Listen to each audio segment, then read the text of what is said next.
धूम recording studio तिताराबाद Chandrapura. Kanchan Ibrahimpur Holi है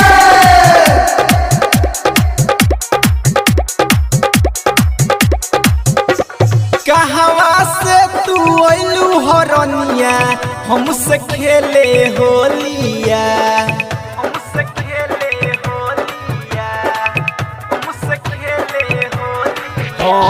कहवा से तू अइलू हरनिया हमसे खेले होलिया। कहवा में रंगवैलू है अपनी गोरे गोरे गलिया।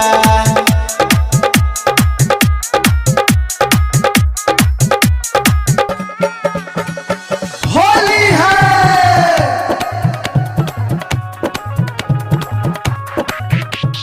कंचन इब्राहिमपुर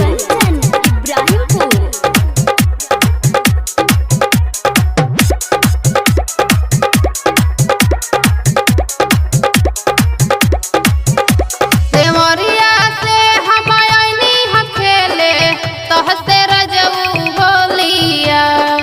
तोहसे रजऊ होलिया। तोहसे रजऊ होलिया। देवरिया से हम आइनी हम खेले तोहसे रजऊ होलिया। पीपर हमें रंगवैनी है अपन गोरे गोरे गलिया।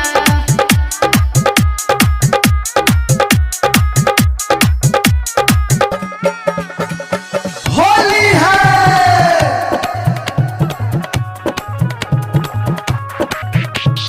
कंचन इब्राहिमपुर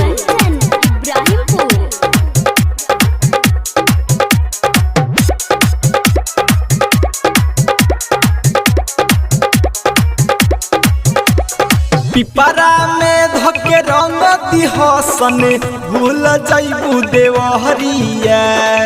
भूल जइबू देवहरिया। भूल जइबू देवहरिया।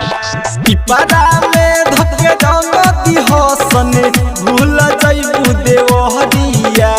भटपर वाला चिन्हा दिहसन रंग दिहन संढोरिया।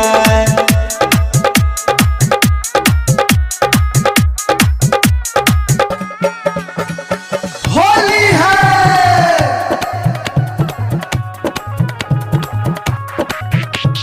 कंचन इब्राहिमपुर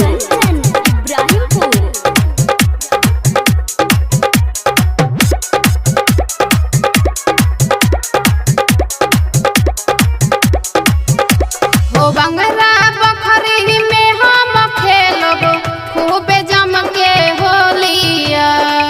खूबे जम के होलिया। खूबे जम के होलिया। हो बंगला बखरी में हम खेलब खूबे जम के होलिया।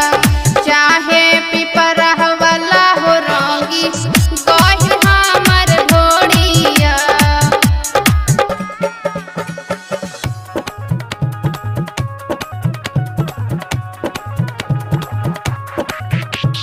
कंचन इब्राहिमपुर